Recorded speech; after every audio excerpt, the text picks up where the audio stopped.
Iya. Untuk jadi bahagia ternyata hal simpel ini bisa ya. Iya, Gitu. iya, iya, iya. Gitu. Apa aja kita makanya banyak ngelawak banget di sosial media Instagram. Awal-awal pasti kita menyesuaikan sosial media begitu. Posting tuh jangan sampai terlihat jelek. Apa tuh harus terlihat bagus gitu. Nggak mau ceritain masalah apapun di sosial media gitu. Hai, ini gua Daniel, tetangga kamu. Di sini gua akan ngobrol dengan tetangga gua tentang perjalanan hidup mereka dari kacamata spiritual di saat mereka mengalami situasi tidak pasti dan kekhawatiran, sampai bisa kembali bangkit menjadi orang yang lebih kuat dari sebelumnya. It's gonna be very exclusive and inspiring. Masih bersama gue di Daniel Tetangga Kamu, dan hari ini adalah part terakhir obrolan gue bersama Tantri Kotak dan juga Arda Naf. Anyway, gue mau ngucapin dulu nih terima kasih kepada semua tetangga-tetangga gue yang sudah klik subscribe untuk channel ini. Karena sekarang kita sudah ada di 1,3 juta subscriber. Yo, bantu kita untuk mencapai 2 juta, alright? Yang pastinya caranya share video ini dan bisa kasih tombol like, bisa engage dengan komentar juga. Semakin kalian engage, maka keajaiban algoritma YouTube itu akan bekerja dan semakin banyak orang lagi yang bisa merasakan feel good dan feel God, alright? Setelah nonton obrolan kita ini. Oke, so langsung kita lanjut ya guys. Lu sempet, misalnya sebulan terakhir ini deh, karena lu lagi pindahan rumah, jadi lu gak konten gitu. Lu gak takut ya kayak, wah gila nih nanti kalau misalnya gak ada yang nonton kita lagi gimana, atau gak ada yang likes, gak ada yang subscribe gitu. Maksudnya lu malah menggunakan sosial media lu untuk kayak apa ya, dan lu tadi bilang gitu, oh kita sih gak terlalu penting sama yang namanya viewers segala gitu, yang penting bikin orang bahagia dulu kayak gitu kan, viewers nanti belakangan lah.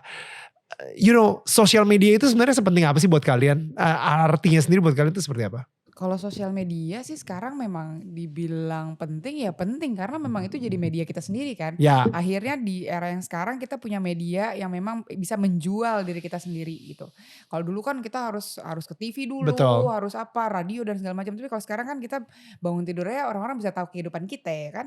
Jadi kalau misalnya ditanya seberapa penting untuk menunjang pekerjaan kita, penting. Ya. Gitu. Tapi kita sangat menjaga sekali, terlebih si YouTube kita sih Mas sebenarnya. Kalau Instagram, Twitter itu udah oke lah, jualan lah di situ, mau endorsement apa segala macam. Tapi kalau di YouTube kita tuh kayak ini tuh kayak sisi lainnya kita nih gitu. Sisi yang dimana kepuasan kita ada di sini. Nah, kita nggak pernah mikirin angka akan bagus atau enggak likes-nya. Atau misalnya ada momen bisa ngobrol sama orang yang sebenarnya dia bukan orang terkenal juga, tapi dia bisa ngasih inspirasi mungkin buat orang yang nonton, walaupun pasti sedikit banget untuk hal-hal seperti itu. Itu buat kita kayak priceless gitu.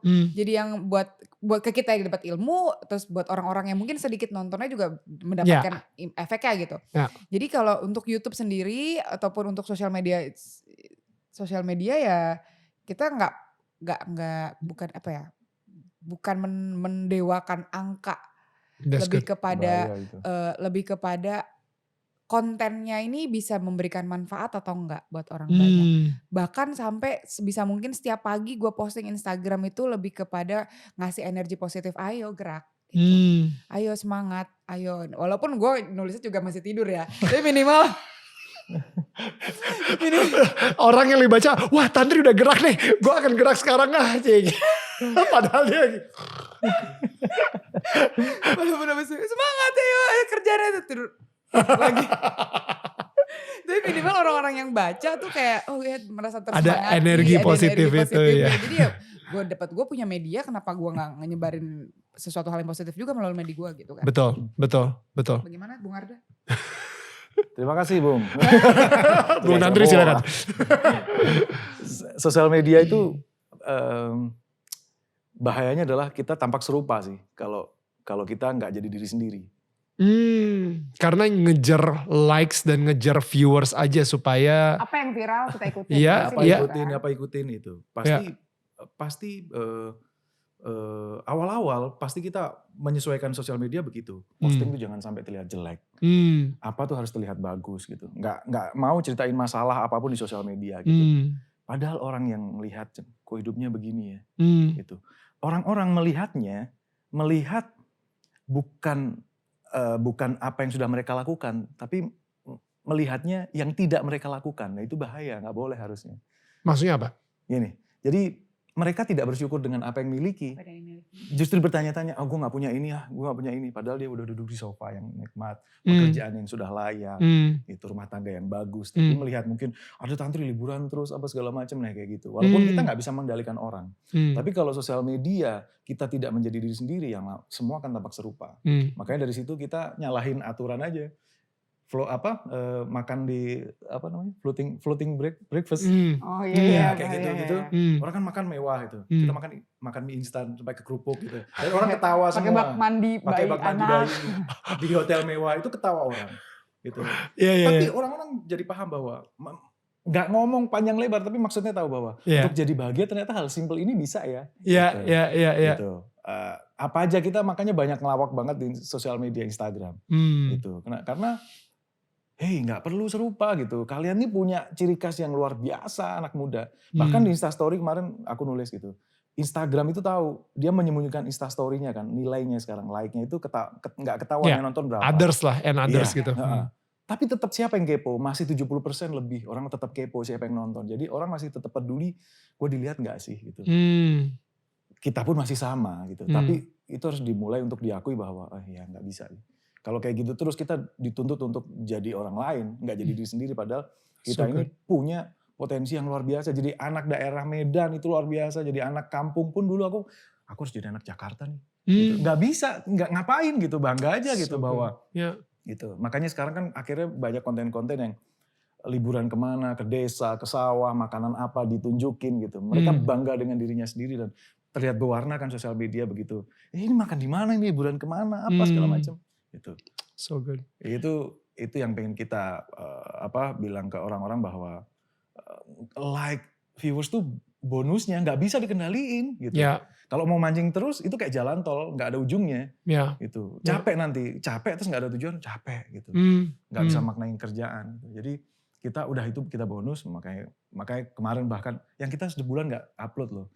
Mempertanyakan kita, nanti viewersnya pasti jeblok kayaknya. Gitu. Ya udah nggak apa-apa, tapi kamu happy nggak? Setelah mau posting, happy nggak kamu? Lucu sih, ya udah posting.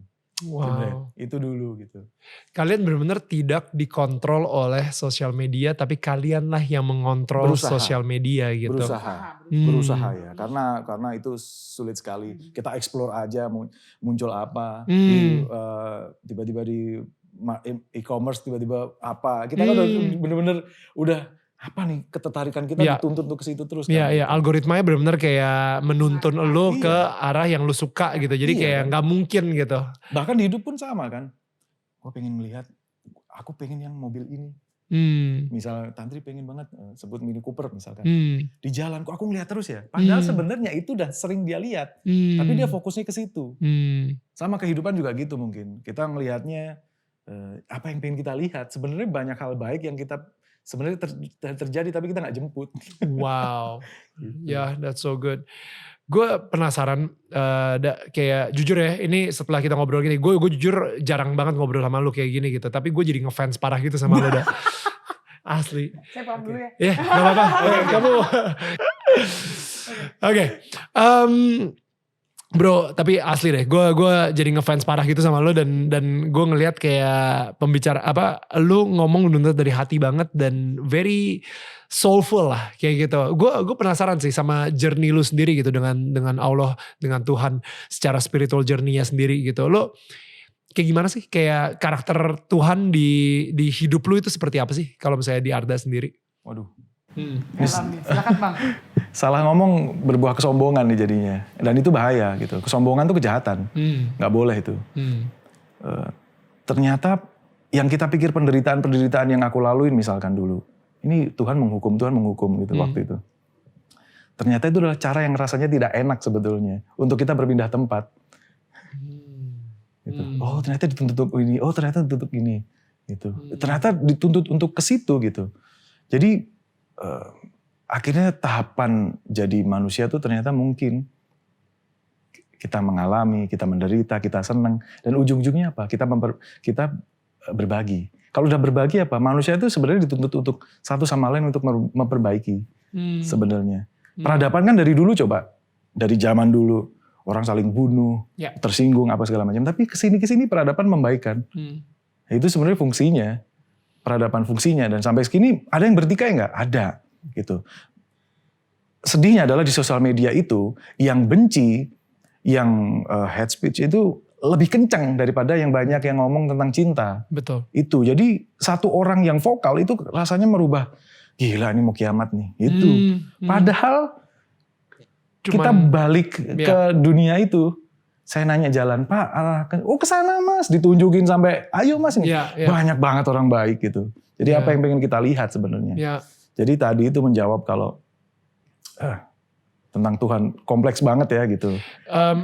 Lu kapan tuh ketika lu tadi ngerasa, wah ini pasti karena Tuhan lagi hukum gue, ini karena Tuhan lagi hukum gue, ini pasti karena kejadian ini gak enak banget karena Tuhan lagi hukum gue. Sampai akhirnya lu sadar bahwa, oh enggak, ini karena Tuhan lagi sayang sama gue. Sehingga dikasih, dipindahkan tempat seperti ini. Mungkin belum dikasih saatnya seperti itu. Ini karena dia sayang banget sama gue.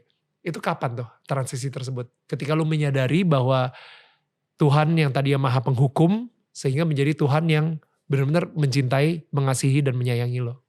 Saat kita diuji, terus tiba-tiba dikasih hadiah dari apa yang kita sudah lalui gitu. Kan ujian kan sama kan, kenaikan kelas, lulus dan segala macam. Tapi nilainya yang bisa diambil. Kadang ada orang yang nilainya bagus, tapi setelah bagus, buat apa ya? Kok nggak ada manfaatnya, kosong juga. Tapi ada yang nilainya bagus, tapi ternyata naik dengan kelas. Kelulusannya dia naik kelas itu ternyata dia bisa berbagi ilmu ke yang lain. Ternyata bisa berbagi perasaan ke yang lain. Mengobati orang-orang termasuk kayak podcast begini. Bukan lihat kan selalu untuk mungkin dari 1000 orang yang nonton gitu, 10 orang aja yang nonton ternyata hidupnya lagi terpuruk saat ini mungkin dia bisa, oke, nggak apa-apa, ternyata aku nggak hidupku nggak tragis-tragis amat kok. Jadi ketika ya kita menyadari si tanda-tandanya itu tadi. Jadi menjawab itu tadi kalau ditanya kapan sih melihat Tuhan? Ya ketika kita jeli melihat tanda-tandanya. Tanda-tandanya itu sudah ada sebenarnya. Gitu. That's amazing, bener. Gue jadi keinget juga sih. Ada temen gue nih yang pernah ngomong ke gue gitu. Dan menurut gue ini kena banget gitu ya. Karena lu tadi ngomongin soal tanda-tandanya gitu kan. Dimana lu bayangin kalau misalnya lu tiap hari lu makan, I don't know, cheesecake lah gitu kan. Lu kasih cheesecake. Tiap hari lu makan cheesecake. Satu hari lu dapet brownies. Wow. Abis itu besoknya cheesecake. Sampai berapa bulan yang lu ingat apa? Brownies terus. Man, itu rasanya kayaknya enak banget. Nah, yang sampai akhirnya lu melupakan si cheesecake ini gitu. Ini yang terjadi sama kita ketika kita kadang-kadang terlalu mikirin, misalnya Tuhan kasih kita kebaikan. Boom, ada satu musibah. Habis itu kebaikan. Pada akhirnya kita cuma ingatnya apa? Musibah itu terus.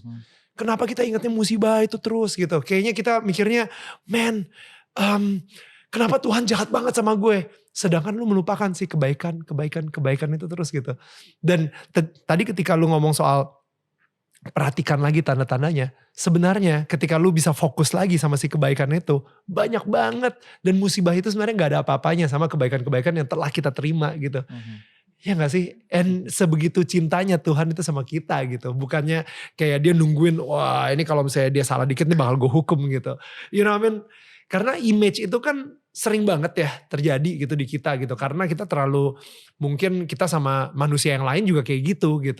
Jadi ya itu sih, gue jadi keinget ketika lu tadi ngomong soal itu. Analoginya asik sih, cheesecake. Iya. Memang manusia kan kayaknya kita masa kecil aja mesti mengingatnya hal yang membahagiakan atau hal yang paling buruk kan. Dan itu wajar sih. Kalau ditanya memori apa sih yang membahagiakan dalam hidup? Pasti cerita tentang mungkin surprise ulang tahun, kelahiran anak atau apa. Momen apa yang menyedihkan? Mungkin disiksa orang tua, di apa gitu. Momen-momen yang lain pasti memang lewat sih. Gitu. Kita merekamnya ya memang pengen kita rekam. Di situ mungkin. Tapi ketika kita bisa fokus sama momen-momen yang kebaikan tersebut gitu ya. Feeling gue hidup kita pun juga akan lebih baik gitu.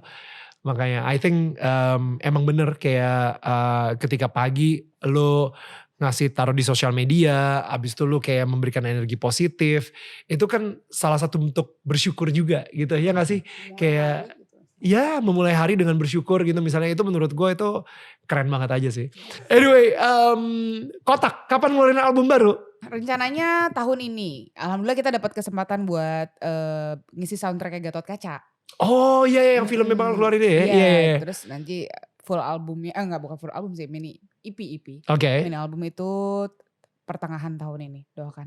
Oke, pertengahan tahun ini ya. Itu ada perbedaan gak sekarang setelah lu berhijab dengan album yang sebelumnya gitu? Ada, kalau dari segi lirik udah pasti sih. Kalau lirik memang sekarang semenjak gue berhijab, gue bagian apa namanya, penulisan Quality penggarapan control. liriknya. Oh, Gitu. maksudnya lu yang nulis liriknya juga, Nulis bukannya? liriknya di album itu ya. Jadi ada 2 album setelah gue berhijab tuh memang full lirik gue yang tulis. Karena gue takut gitu pas lagi memang lagu yang gue nyanyiin tuh memang tidak sesuai dengan hati lo. ya gitu. Jadi ya memang untuk di album ini rencananya albumnya nanti album identitas. Albumnya tuh 18 plus. Jadi kayak digitalisasi di mata anak-anak Kotak lah. Gitu. Jadi usia Kotak kan kebetulan 18 tahun di tahun ini. Nah, kita bikin album judul 18 plus. Oh, Jadi, judul albumnya 18 plus. Judul albumnya 18 plus. Konsep temanya tuh digitalisasi. Jadi kita melihat beberapa tema yang kita tangkap selama kita masuk ke era digital. Wow. Gitu. Oke. I'm excited. Tunggu ya. Tapi yang dengerin gak perlu 18 plus Gak kan? perlu dong, gak perlu. Apa umur 14 juga boleh. Boleh. Iya. Kalau punya adik 4 tahun tinggal tambah aja. Iya, Jadi bener. dengerin berdua kan bisa 18. Bisa. I love it. Yes, okay. Arda, Tantri, thank you so much. Really, I think udah kita wrap up di situ dulu aja. Gila, gue dapat baik banget.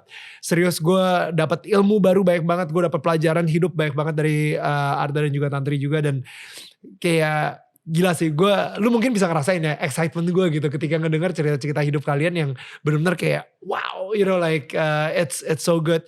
So, you know, again, gue pengen bilang kepada semua tetangga gue di sini, kalau misalnya kalian ngerasa ada satu kata, satu quote yang keren banget, men, langsung aja tag di @DanielMananta_Network atau di @TantriShalindri, bener ya, sama di Arda Naf. Nah, dan lu bisa tag ke mereka, siapa tahu aja akan di-repost sama mereka gitu kan. Nah, ya kan, triknya adalah kalau lu nge-tag Tantri ya quote-nya Arda, jadi kan bakal gak enak gitu kan, gue repost deh biar dilihat sayang suami, kayak gitu, itu triknya gitu. Nah, kalau misalnya ada quote-nya Tantri yang keren, lu tag-nya Arda, gitu kan, kok kamu gak nge-post sih, itu kan aku quote-nya bijak banget, nah kayak gitu, bisa. Ya. Boleh gak apa-apa. Keren ya. Oke, tapi yang pastinya pada semua tetangga kita yang udah nonton, thank you so much udah ngikutin dari awal sampai habis. Dan guys, gue ngerasa banyak banget ini story yang real banget dari Arda dan juga Tantri gitu, yang real banget. Dan mungkin ada tetangga kalian atau mungkin saudara kalian atau keluarga kalian atau sahabat kalian yang mungkin ngalamin hal yang sama atau hal yang serupa. Jadi kalau misalnya lu ngerasa pembicaraan kita ini bisa menginspirasi mereka, memberikan harapan atau merubah hidup mereka, jangan lupa untuk share konten ini ke mereka gitu ya. So guys, thank you so much. Dan seperti biasa gue pengen ngasih ini kepada tetangga kita. Ini adalah souvenir dari kita ya. Iya. Boleh, tapi hati-hati bisa jatuh. Bentuknya ini sih. Jadi kalau misalnya lu gak mau buka gak apa-apa. Bentuknya ini. Ini basically gue selalu ngelihat kalau misalnya kalian sendiri itu semua tamu yang gue undang itu kebanyakan emang udah punya cahaya gitu di rumah mereka. Jadi ini ada simbolisasi gitu ya. Lu ini lilin, lu tinggal biarkan mudah-mudahan cahaya di rumah lu bisa menerangi rumah-rumah lainnya juga gitu. Sehingga kalian menjadi tetangga yang saling menyangga bukan menyanggah. Gitu kan. Alright, see you guys next week. Bye guys.